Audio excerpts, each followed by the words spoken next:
So you've been playing Commander for a little while, you've got a couple of pre-con decks, maybe you've won a game or two, but you want to start building your collection up with strong cards that can go in almost any EDH deck of the right colors. Maybe you're on a budget. We're not talking about the most expensive EDH cards today.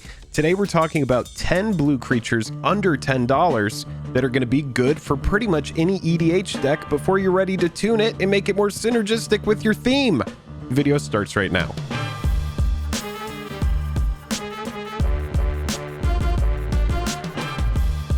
Highest level of gratitude to our patrons who power the channel through Patreon. Check out the Patreon link in the description to learn about monthly giveaways, VIP Discord access, and even our official playmat. Hello and welcome to The Day. Thank you for spending your time with us.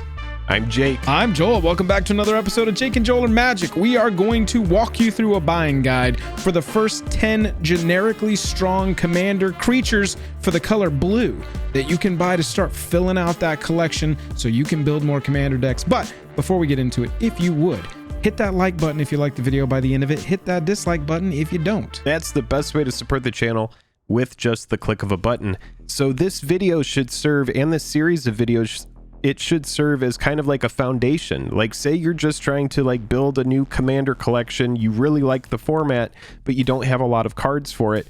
This is a good starting place. 10 staples under 10 blue creatures. Let's take a look at them.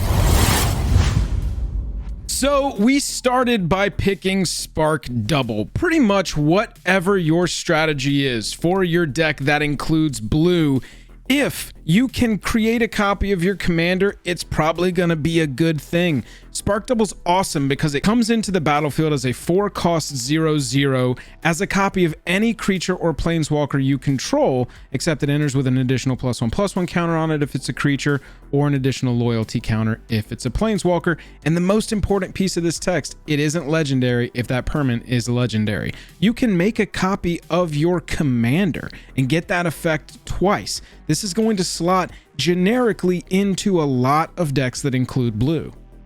That's right. And if you are tuning your deck, again, think like these cards that we're talking about today are going to be like a nice medium power level for EDH. All of them are going to be very good generically. Some of them are going to be more powerful in certain decks with certain strategies. Some of them may end up getting cut. However, you will always have them in your collection to put into a new deck of that color while you're getting that deck up to speed. Doubling up on your Commander's ability is pretty much always going to be a good thing. This card is a perfect representation of just good across the board. It's always going to fit into your deck. Next, we have a card that's also similar to this, except instead of a planeswalker, it has the ability to copy an artifact. We have Phyrexian Metamorph here, and that is Phyrexian mana, which means that instead of paying 1 blue, you can pay 2 life, which means you can get this out early. You may have Phyrexian Metamorph enter the battlefield as a copy of any artifact or creature on the battlefield, except it's an artifact in addition to its other types. So unlike Spark Double, this does copy any creature on the battlefield or any artifact on the battlefield. I did have a Thran Dynamo that I got out early, and then my opponent just copied the Thran Dynamo. Now they have big mana, or they can go with a creature. There's a lot of good versatile things that you could do with Phyrexian Metamorph, and there's a reason why this is one of the highest recommended cheap EDH cards. Yeah, for blue creatures. Blue creatures have a tendency to be clones, and that's what these first 2 cards are that we've shown.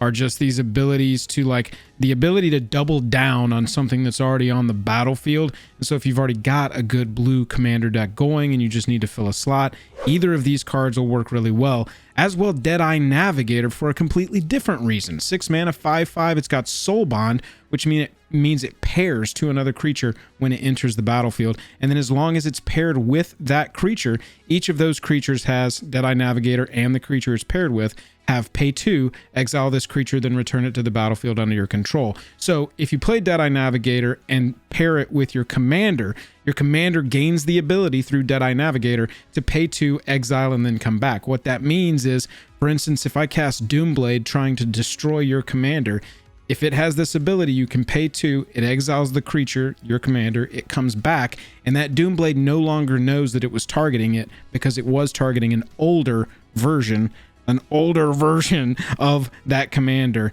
which is now gone. So it saves your Commander from targeted removal. It's a fantastic card. Yeah, I love Deadeye Navigator, and again, at that 6 power, once you untap with this card, it's pretty much over, because you're going to be able to give your team so much evasion, whatever this is paired with, and itself, just so much evasion that it becomes very, very difficult to deal with. And again, that 6 power slots nicely into any like medium level decks, and then also anything with big mana is really going to like Deadeye Navigator. Pretty cool card, and again, very, very strong, generic, rare. I like that you can pay 2 and exile it to then come back and pair with a different creature. So That's right. It really just gives your whole team a lot of evasion. Yeah, next up we have Agent of Treachery here, and this is also a high mana value, 2 blue and 5 other for a 2/3.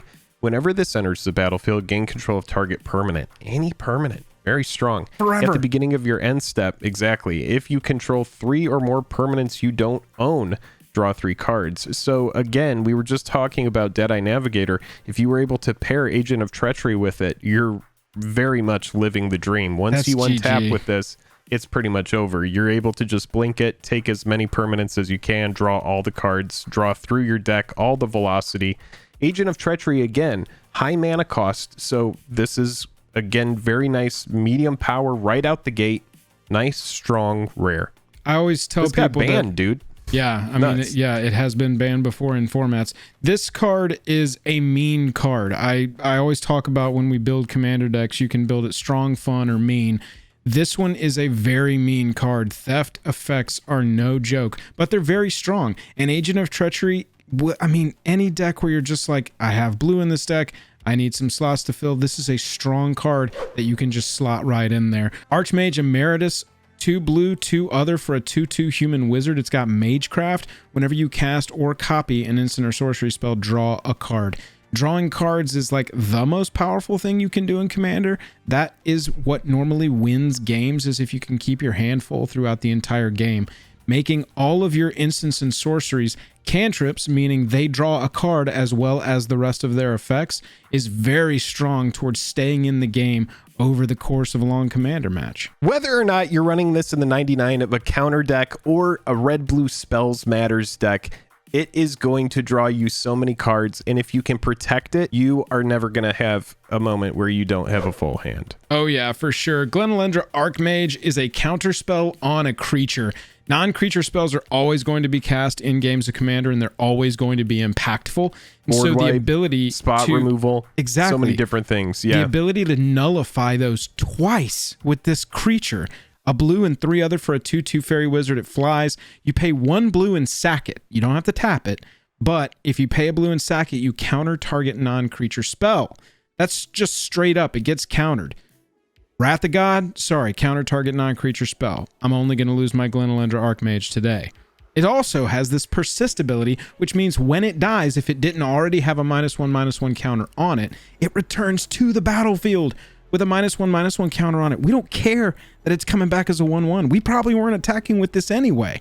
It just happens to be a creature that is a counter spell that we can just be like, oh, don't mess with me. That's right. This is a very pesky card to play around. Every single time it hits the battlefield, it's just like, okay, well, there's that. Now we need to start thinking about our sequencing and how we want to play around Glen Elendra.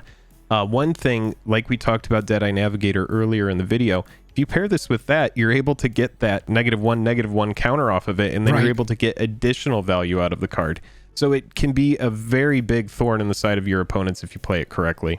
Yeah, absolutely. Thassa, God of the Seas, next up, Jake. This is a legendary enchantment creature with Indestructible that if your devotion to blue is less than 5, it isn't even a creature, meaning you count up all the blue mana symbols on permanents on your side of the battlefield. It passively at your upkeep lets you scry 1, and then the real cherry on top, the reason that we would recommend this to a player trying to grow their Commander collection of generically good blue creature cards, 1 blue, 1 other, target creature you control can't be blocked this turn. Get in with that damage. Get in with that when this creature deals combat damage triggered ability. Thassa can right. get it, man.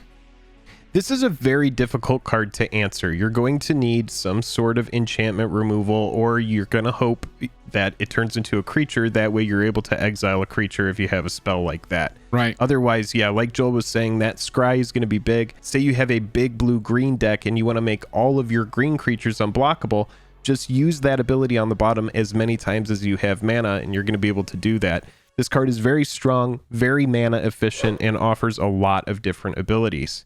Next, we'll go ahead and talk about Teferi, Mage of Zalfir, 3 blue and 2 other for 3/4 with flash, meaning you can play it at any time you can play instant speed spells.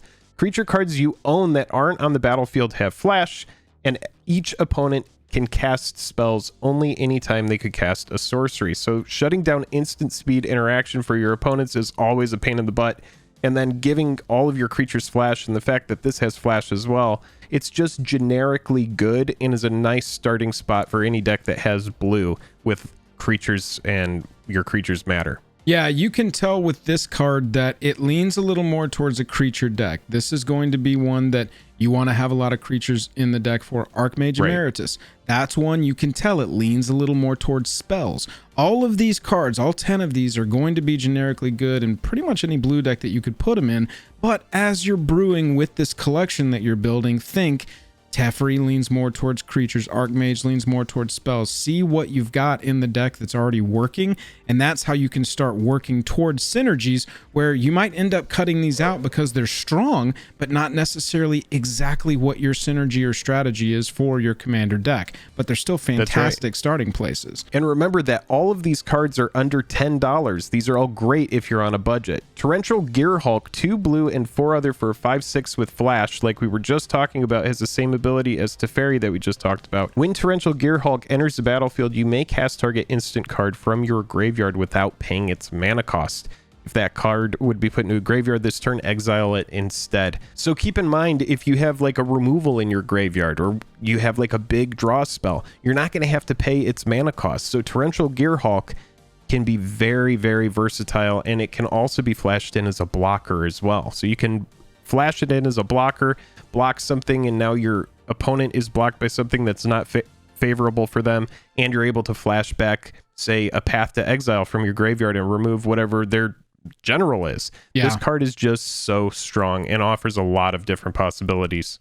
Yep, that's exactly right. The shenanigans that you can get up to with casting this after attackers have been declared alone make this card a must include in a lot of blue decks for me, but a very strong blue card across the board. I was actually surprised, Jake, that this mythic is under $10. I was happy for this one to make the video because this is just such a good card, fun card to recommend to people. At one point, oh man, in standard at one point that card was very expensive. It was like a $25 or $30 card. Yeah, it was a 4 of because you just flash them in 3 of, you know, it was a lot of mythics in that deck. So if Temptation's next, 2 blue, 2 other for a 2/2 fairy wizard flying. You'll see some fairy creatures on this list that we don't really care about their power toughness. We care about their ability. Sower enters the battlefield. You gain control of target creature for as long as Sower of Temptation remains on the battlefield. So you see the strength of Agent of Treachery stealing any permanent, but that CMC on Agent is so intensive. Sower of Temptation's only 4 mana, and it just lets you yoink a creature until they answer Sower of Temptation. It's a little bit of a stall. You can get in a nice hit with their own commander, steal some ability out from under them. If you run this in a blue-black deck, you can gain control of target creature for as long as it remains on the battlefield, but as soon as you gain it, when they go to get it back somehow, either killing Sower of Temptation or stealing it back, if you're in black or a lot of decks that have an altar in them, you can just sacrifice that creature before they could even have it back. So it's also kind of like pseudo removal with some of the tricks you can get up to. Yeah, I love this card a lot. Again, if you're able to protect it, you can steal someone's commander until they deal with it. So it's a very, very strong card and definitely worth considering, and definitely a nice starting spot, like we said earlier in the video, for if you're just building a foundation of cards. Say you like commander, maybe you have a precon that you bought, maybe you put a deck together and you're trying to play with your friends. These are a great starting spot. It's going to be a great foundation, and you're never going to hate having these cards in your collection because they just slot in so nicely into so many decks. before you get to that point where you really want to start tuning those decks. Let us know what you think of this video series. Let us know if you're getting any value out of it. We've had a lot of people come to us. We've just been playing Commander, which, you know, for like 6 months now. Which cards should we buy? What should we get to start a collection with? Jake and I went through and pulled some budget options together here for blue creatures, but if you think you got any value, let us know and we'll keep the series going. We'd also like to hear if you have an idea for a group of cards that you think that we should recommend, a nice budget foundation for any Commander collection. Leave that down in the comments below. Yes, and so whether or not you are a longtime Commander player or whether or not you're a new player, hopefully you found something in this video that is valuable to you. And until next time, we will talk to you on the Flippity.